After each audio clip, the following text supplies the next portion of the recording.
और अब आपको बताएं कि ईद उल अज़हा पर मज़ेदार पकवान हर दस्तरखान की जीनत बनते हैं। मसालेदार खाने और गोश्त की ज़्यादती अक्सर लोगों की सेहत को मुतासर करती है। कई हफ्तों या महीनों तक फ्रीज़ किए जाने वाले गोश्त में भी जरासीम पैदा हो सकते हैं। माहिरीन सेहत का इस हवाले से क्या कहना है? गोश्त के 3 हफ्तों से ज़्यादा फ्रीज़ नहीं किया जाना चाहिए। ईद कुर्बा पर गोश्त कितना और कैसे खाना चाहिए, इस हवाले से मज़ीद बात करते हैं। हमारे साथ स्टूडियोज़ में मौजूद हैं माहिर सेहत डॉक्टर आयशा चौधरी साहिबा। डॉक्टर साहिबा, बहुत शुक्रिया आपने हमें ज्वाइन किया है और इस सारी सूरत पर हम बात करेंगे कि कुर्बानी की जाती है, उसके बाद गोश्त को फ्रीज़ किया जाता है। तो सबसे पहले हमें ये बताइए कि किन चीज़ों का ख़ास तौर पर एहतियात करनी चाहिए इस हवाले से। अस्सलाम वालेकुम। सबसे पहले तो आपको एडवांस में ईद मुबारक। 2-3 दिन में आ रही है। अच्छा, सबसे पहली बात तो ये है कि ईद का गोश्त अगर हम उसको 3 हिस्सों में डिवाइड करेंगे, अगर हम यहाँ से बेसिक से शुरू करें तो इतना बचेगा ही नहीं कि आप फ्रीज़ कर सकें। ठीक है, जो कुर्बानी का एसेंस है हमें वो फॉलो करना चाहिए।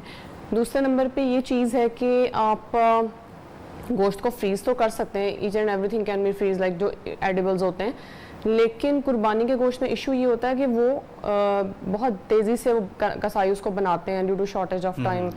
ब्लड पूरी तरह ड्रेन नहीं हो पाता उसमें से, जैसे हम नॉर्मली गोश्त खरीदते हैं जाके कसाईयों से, तो उसमें ब्लड रहता है। तो दैट्स वाई यूजुअली ये कहा भी जाता है कि कुर्बानी का गोश्त टेस्ट चेंज कर लेता है after like a few weeks कह लें, या जितनी देर नॉर्मल गोश्त चिकन या हम कोई और गोश्त फ्रीज करते हैं उतनी देर कुर्बानी का गोश्त ठीक नहीं रह पाता।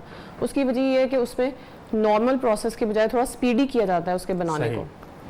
That's why it's not like a safe thing to get it freeze for a couple of months. तो ये जो है क्या आप समझते हैं कि कोलेस्ट्रॉल है या पेट की दीगर बीमारियां हैं, इसका बायस भी बनता है?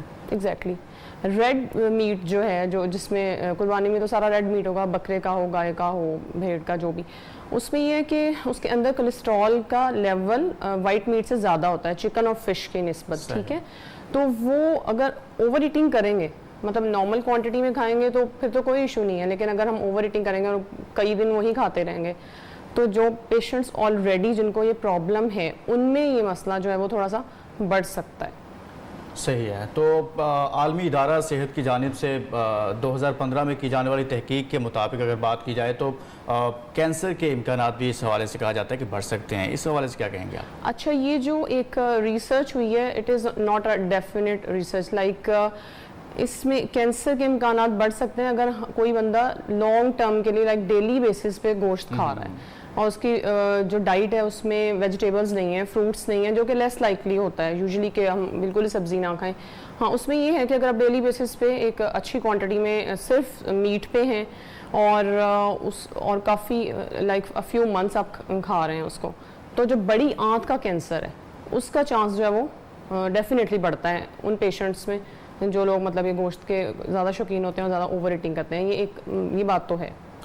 क्या गोश्त को कम या बहुत ज़्यादा दर्जा हरारत पर पकाना भी एक मसला बन सकता है? इससे भी कोई इशू बन सकता है? यस, बिकॉज गोश्त के अंदर जो ब्लड, स्पेशली कुर्बानी के गोश्त में ब्लड अंदर ही रहता है, तो उसके अंदर ब्लड जो है बेसिकली एक इन्फेक्टिव मटीरियल है।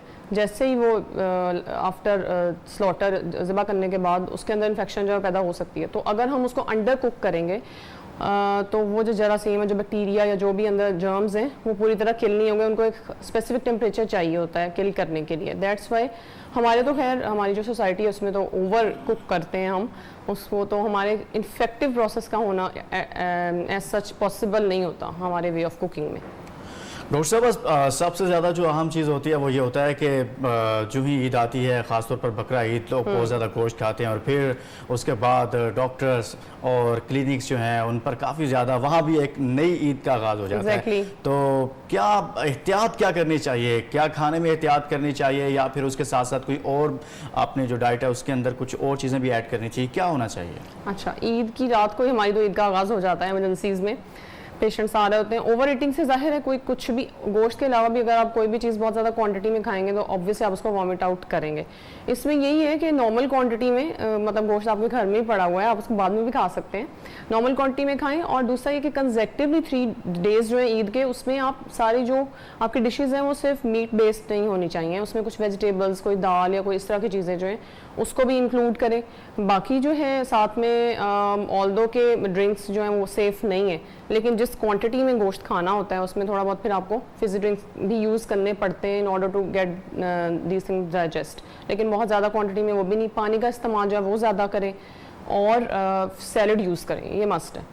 सैलड और रायता जो है उसको शामिल करें तो उससे फिलिंग इफेक्ट भी आएगा, गोश्त की बारी थोड़ी कम आएगी। यानी कि आप कह रही हैं कि अगर ज्यादा गोश्त खाना है तो फिर साथ में सैलेड, रायता, पानी का इस्तेमाल ज्यादा होना चाहिए। फिर भी ज्यादा मत खाएं अदरवाइज फिर आप इमरजेंसी में लैंड करेंगे डेफिनेटली। बिल्कुल, फिर आप डॉक्टर साहब के पास जरूर पहुंचेंगे अगर ज्यादा गोश्त खाएंगे तो ये आपने जरूर एहतियात करनी है।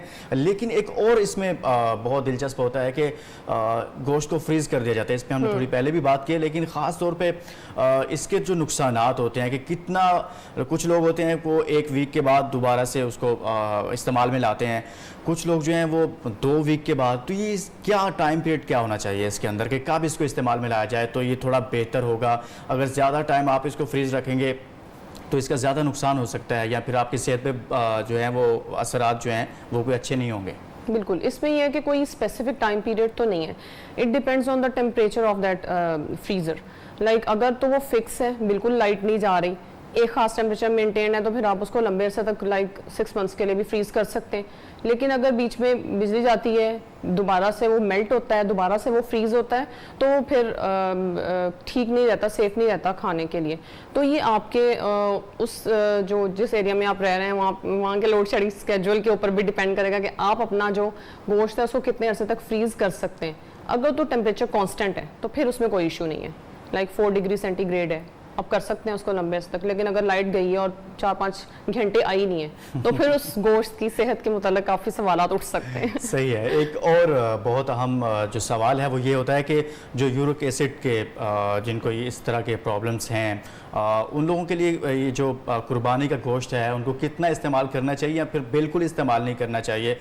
जिन लोगों का नॉर्मल है या फिर जिन लोगों का 7 पॉइंट से ज़्यादा है, ये इस हवाले से क्या आप आपने फिगर्स याद की हुई I am happy to know this. अच्छा, इसमें यह है कि यूरिक एसिड का डायरेक्ट लिंक है रेड मीट के साथ, बिकॉज रेड मीट जब मेटाबोलाइजर डाइजेस्ट होता है बॉडी में तो इन दी एंड वो यूरिक एसिड बनाता है। तो जो पेशेंट्स हैं, डायग्नोज पेशेंट्स हैं जिनको गाउट और इस तरह की चीज़ें हैं यूरिक एसिड रिलेटेड, वो तो मतलब अब बिल्कुल में बंद करने का ऑब्वियसली बहुत मुश्किल होता है कि आपके सामने सब घर वाले खा रहे हैं और आप नहीं खा रहे हैं। थोड़ी सी क्वांटिटी में ले लें, बाकी साथ वही चीज़ें कि आप सैलड वगैरह यूज़ करें।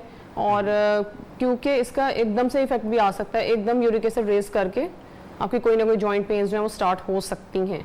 ये एक रिस्क है इन पेशेंट्स के अंदर। हाँ, जिसको प्रॉब्लम नहीं है, बॉर्डर लाइन पे है, वो उससे तो थोड़ा सा ज्यादा खा सकता है, जो नॉर्मल वैल्यूज में है वो खा सकता है। लेकिन फिर भी over eating is not good for health apart from this uric acid and all these things. ठीक है, बहुत शुक्रिया डॉक्टर आयशा चौधरी साहबा, आपने हमें ज्वाइन किया और इस बहुत ही अहम टॉपिक पर बात किया है कि कुर्बानी का गोश्त तो यकीनन सब ने खाना है, लेकिन इसके साथ साथ एहतियात भी बहुत ज़रूरी है। इस पर जो वो तमाम सवालात जो आपके जहन में आते हैं वो हमने माहिर ग़िज़ाइयत डॉक्टर आयशा साहबा के सामने रखे हैं और यकीनन आपको इससे फ़ायदा भी होगा। कुछ आगे बढ़ेंगे।